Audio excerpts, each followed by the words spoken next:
नमस्कार दोस्तों, आज हमारे साथ है एक ऐसी सिनेमैटिक शानदारी, एक एड्रेनालाइन भरा राइड जिसका नाम है धूम। यह नहीं सिर्फ एक फिल्म है बल्कि एक कला है, एक जुनून है, एक सीख है। आज हम इस फिल्म के जरिए देखेंगे कैसे यह हमें जिंदगी में अनेक महत्वपूर्ण सबक सिखाता है। धूम एक थ्रिलर, एक एक्शन पैक्ड फिल्म है जिसे देखते ही दिल तेज से धड़कने लगता है। लेकिन क्या आपने कभी सोचा है कि इस फिल्म के पीछे छुपी हुई राज क्या है? क्या यह सिर्फ एक एक्शन फिल्म है या फिर इसमें कुछ गहराइयाँ छुपी हुई है जो हमें जिंदगी में आगे बढ़ने की प्रेरणा देती है? आज हम इस फिल्म के मूल मंत्रों, कहानी के पीछे छुपी राज और हर एक कैरेक्टर के राज को एक्सप्लोर करेंगे।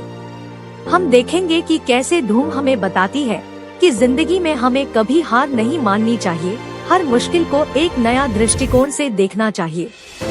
धूम के इस रोमांचक यात्रा की शुरुआत के साथ मैं आप सभी दोस्तों से एक अपील करना चाहता हूँ। यदि आपने अभी तक युद्धों से शांति तक चैनल को सब्सक्राइब नहीं किया है तो अभी तक का समय है। हमारे चैनल पर हम रोचक और शिक्षाप्रद वीडियोस लाते हैं जो आपके मनोबल को बढ़ाने के साथ साथ आपकी जिंदगी को भी सकारात्मक दिशा में मोड़ सकते हैं। इस यात्रा में साथी बनने के लिए चैनल को सब्सक्राइब करें और घंटी को दबाएं ताकि आप हमारे नए वीडियो से अपडेट रह सकें। इस धूम की राह पर हम सभी मिलकर एक नया संगीत बना सकते हैं। तो आइए शुरुआत करते हैं, साथ में चलते हैं और चैनल को सब्सक्राइब करना न भूलें। तो तैयार हो जाइए क्योंकि आज हम धूम के साथ सीखने वाले हैं और हमारे चैनल युद्धों से शांति तक पर आपको मिलेगा एक नया दृष्टिकोण, एक नया सोच। चलिए शुरू करते हैं धूम के इस सफर में जहां हर पल है एक नया सबक का मौका। धूम 2004 की भारतीय हिंदी भाषा की एक्शन थ्रिलर फिल्म है जो संजय गढ़वी द्वारा निर्देशित और विजय कृष्ण आचार्य द्वारा लिखित है, जो निर्माता आदित्य चोपड़ा की कहानी पर आधारित है। फिल्म में अभिषेक बच्चन, जॉन अब्राहम, उदय चोपड़ा, ईशा देओल और रिमी सेन है। यह धूम फ्रेंचाइजी की पहली किस्त है। सिनेमेटोग्राफी नीरव शाह द्वारा संभाली गई थी, जबकि साउंड ट्रैक और बैकग्राउंड स्कोर क्रमशः प्रीतम और सलीम सुलेमान द्वारा रचित थे। यश चोपड़ा की विजय 1988 के बाद धूम यश राज फिल्म्स द्वारा निर्मित पहली एक्शन फिल्म थी। फिल्म मोटरसाइकिल पर लुटेरों के एक गिरोह के इर्द गिर्द घूमती है जिसका नेतृत्व कबीर, जॉन अब्राहम करते हैं जो मुंबई में डकैती करते हैं, जबकि एक पुलिस अधिकारी जय दीक्षित, अभिषेक बच्चन और एक मोटरसाइकिल डीलर अली अकबर फतेह खान, उदय चोपड़ा हैं। उनको रोको। धूम 27 अगस्त 2004 को रिलीज हुई और व्यावसायिक रूप से सफल साबित हुई। भारत में 290 मिलियन से अधिक की कमाई की। इस प्रकार यह 2004 की तीसरी सबसे अधिक कमाई करने वाली भारतीय फिल्म बन गई। इसके प्रदर्शन, एक्शन दृश्यों के लिए प्रशंसा के साथ इसे आलोचकों से मिश्रित समीक्षा मिली और साउंड ट्रैक, लेकिन इसकी स्क्रिप्ट के लिए आलोचना की गई और इसकी तुलना fast and furious, death race और ओशन जैसी अन्य हॉलीवुड एक्शन थ्रिलर डकैती फ्रेंचाइजी से नकारात्मक रूप से की गई। अपनी रिलीज के बाद के वर्षों में यह एक कल्ट फिल्म के रूप में विकसित हुई। 50वें फिल्म फेयर पुरस्कारों में धूम को सर्वश्रेष्ठ फिल्म, सर्वश्रेष्ठ खलनायक अब्राहम और सर्वश्रेष्ठ संगीत निर्देशक प्रीतम सहित 6 नामांकन प्राप्त हुए और 2 पुरस्कार जीते, सर्वश्रेष्ठ संपादन और सर्वश्रेष्ठ ध्वनि डिजाइन। इसने एक फिल्म श्रृंखला को जन्म दिया जिसका सीक्वल धूम 2 था जो 24 नवंबर 2006 को रिलीज हुआ और धूम 3 जो 20 दिसंबर 2013 को रिलीज हुआ। कहानी मुंबई शहर से शुरू होती है जहां एक मोटरसाइकिल गिरोह बैंकों और अन्य सार्वजनिक स्थानों में तोड़फोड़ करना शुरू कर देता है और वेस्टर्न एक्सप्रेस हाईवे पर गायब हो जाता है। सहायक पुलिस आयुक्त जय दीक्षित, अभिषेक बच्चन जो एक लापरवाह पुलिसकर्मी है, को मामले की जिम्मेदारी सौंपी जाती है। जय अपनी पत्नी स्वीटी, रिमी सेन के साथ रहता है जो उस पर बहुत शक करती है। अली एक स्ट्रीट बाइक रेसर है जो स्वीटी के कुत्ते को एक दुर्घटना से बचाने के बाद उससे दोस्ती करता है। वह उसके साथ एक परिवार का सपना देखता है, लेकिन वह सपने तब टूट जाते हैं जब उसे पता चलता है कि स्वीटी की शादी जय से हो गई है। जय और उसकी टीम को अली उदय चोपड़ा पर बाइकर डकैती गिरोह का हिस्सा होने का संदेह है। जय अली से मिलने जाता है और उसकी जांच करता है ताकि यह पता लगाया जा सके कि वह गिरोह का हिस्सा है या नहीं। जय का सिद्धांत है कि गिरोह आयातित बाइक चलाता है और इसलिए उसे शहर में बाइकर क्लब का हिस्सा होना चाहिए। जय अली से उसे एक तेज गति वाली नई बाइक दिलाने के लिए कहता है। अली द्वारा मुस्लिम इलाके के ग्रे मार्केट में ले जाने के बाद जय ने अली को गिरफ्तार कर लिया, लेकिन एक डकैती होती है जब अली जय की हिरासत में होता है और जय को यकीन हो जाता है कि अली गिरोह का हिस्सा नहीं है।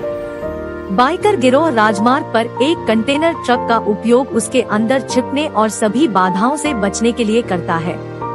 अब जय चाहता है कि अली बाइकर गैंग को पकड़ने में उसकी मदद करे।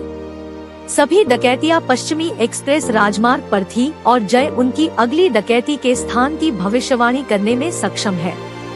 कबीर जॉन अब्राहम गिरोह का नेता और सुपर स्मार्ट है और जानता है कि पुलिस के रडार के नीचे कैसे उड़ना है।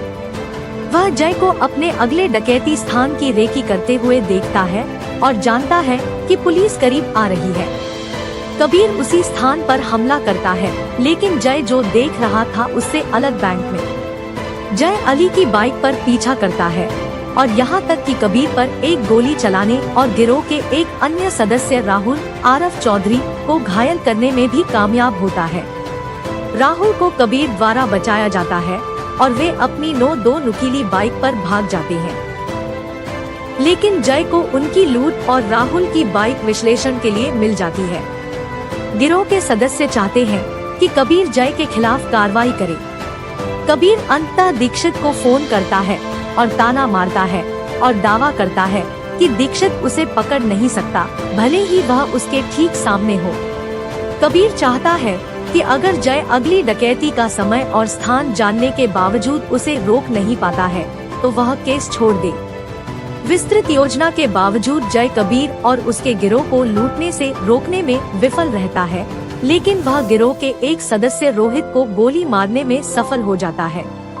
रोहित के जरिए जय को पता चला कि गिरोह एक स्थानीय पिज्जा पार्लर में काम करता है। जय ने अली को उसे बेचने के लिए सार्वजनिक रूप से पीटा और उसके साथ अपना गठबंधन तोड़ दिया। जय ने फोर्स से इस्तीफा दे दिया। इसके बाद कबीर दीक्षित द्वारा मारे गए गिरोह के सदस्य रोहित चोपड़ा के स्थान पर अली को अपने गिरोह में शामिल कर लेता है। अली को गिरोह की एक अन्य सदस्य शीना ईशा देओल से प्यार हो जाता है। गिरोह बाद में हमेशा के लिए खत्म होने से पहले एक आखिरी बड़ी डकैती को अंजाम देने के लिए गोवा जाता है। कबीर की नजर पूरे भारत के सबसे बड़े कैसीनो पर है। कबीर और उसका गिरोह नए साल की पूर्व संध्या पर तेजी से कैसीनो लूटते हैं, लेकिन उन्हें जल्द ही एहसास होता है कि दीक्षित ने उन्हें सीधे जाल में फंसा दिया है। यह पता चला है कि अली पूरे समय दीक्षित के लिए काम कर रहा था। कबीर अपने साथियों के साथ कैसीनो में जय से बचने में सफल हो जाता है। कबीर गिरोह के ट्रक में वापस जाता है जहां अली ने शीना को बांध कर रखा हुआ है। इसके बाद कबीर ने अली को उसके विश्वासघात के लिए बेरहमी से पीटा, लेकिन दीक्षित के समय पर घटनास्थल पर पहुंचने से अली बच गया। शीना को छोड़कर गिरोह भाग जाता है, जबकि दीक्षित और अली कबीर का पीछा करते हैं। वे कबीर को छोड़कर गिरोह के अन्य सभी सदस्यों को मार देते हैं, जो अपनी बाइक पर भागने की कोशिश करता है। दीक्षित और अली ने उसे घेर लिया है और उसके पास जाने के लिए कोई रास्ता नहीं है। कबीर ने दीक्षित को खुद को गिरफ्तार करने देने के बजाय अपनी जान लेने का फैसला किया और वह अपनी बाइक को एक चट्टान के किनारे से पानी में गिरा देता है और उसकी मौत हो जाती है। फिल्म दीक्षित और अली के एक दूसरे के साथ बहस करने के साथ समाप्त होती है, हालांकि दोस्ताना तरीके से। इस धूम मूवी से हमने कई महत्वपूर्ण सीखे हैं, जो हमारे जीवन में आपूर्ति और प्रेरणा का स्रोत बन सकती हैं। पहली बात, हमें यहाँ सीखने को मिलता है कि हार नहीं, विजय हमारे आत्मविश्वास और संघर्ष की भावना से आती है। जब हम अपनी मंजिल की दिशा में प्रतिबद्ध होते हैं तो कोई भी कड़ी मुश्किल हमें हरा नहीं सकती। दूसरी बात, यह मूवी हमें यह बताती है कि जिंदगी में नई चुनौतियों का सामना करना आम बात है और इनमें से हर एक चुनौती हमें बढ़ने का अद्वितीय अवसर प्रदान करती है। हमें कभी भी हिम्मत हार नहीं माननी चाहिए, बल्कि उनका सामना करना चाहिए और उनसे सीखना चाहिए। तीसरी बात, धूम हमें यह सिखाती है कि एक टीम का महत्व अत्यधिक है। जब हम समृद्धि और सफलता की दिशा में आगे बढ़ना चाहते हैं तो साथी और सहायक विशेषकर हमारे चरणों में होना अत्यंत महत्वपूर्ण है। इन सभी सीखों के माध्यम से हम अपने जीवन में एक नया सांगठिक और प्रेरणादायक दृष्टिकोण प्राप्त कर सकते हैं। धूम ने हमें यह सिखाया है कि हमारी उम्मीदें और यात्रा कितनी भी कठिन हो, हम उसे जीत सकते हैं और अपने लक्ष्यों की प्राप्ति में सफल हो सकते हैं। धूम के इस रोमांचक यात्रा की शुरुआत के साथ मैं आप सभी दोस्तों से एक अपील करना चाहता हूँ। यदि आपने अभी तक युद्धों से शांति तक चैनल को सब्सक्राइब नहीं किया है तो अभी तक का समय है। हमारे चैनल पर हम रोचक और शिक्षाप्रद वीडियोस लाते हैं जो आपके मनोबल को बढ़ाने के साथ साथ आपकी जिंदगी को भी सकारात्मक दिशा में मोड़ सकते हैं। इस धूम के सफर के सकारात्मक और मनोरंजक अंत के साथ मैं आप सभी से एक अनुरोध करता हूँ। यदि आपने अभी तक हमारे चैनल युद्धों से शांति तक को सब्सक्राइब नहीं किया है तो इस समय आ गया है। सब्सक्राइब करने से हमारे साथ जुड़कर आप हमारी आने वाली वीडियो से लाभान्वित होंगे और हमारी यात्रा में साथी बनेंगे। धन्यवाद दोस्तों, इस आदर्श और मनोहर धूम की दुनिया में हमारे साथ जुड़ने के लिए। आपका समर्थन हमारे लिए महत्वपूर्ण है। चैनल को सब्सक्राइब करें, लाइक करें और घंटी दबाएं ताकि आप हमारे सभी नए अपडेट से इन्फॉर्म रह सकें। इस यात्रा में साथी बनने के लिए आप हमारे नए वीडियो से अपडेट रह सकें। इस धूम की राह पर हम सभी मिलकर एक नया संगीत बना सकते हैं। तो आइए शुरुआत करते हैं, साथ में चलते हैं और चैनल को सब्सक्राइब करना न भूलें। धन्यवाद।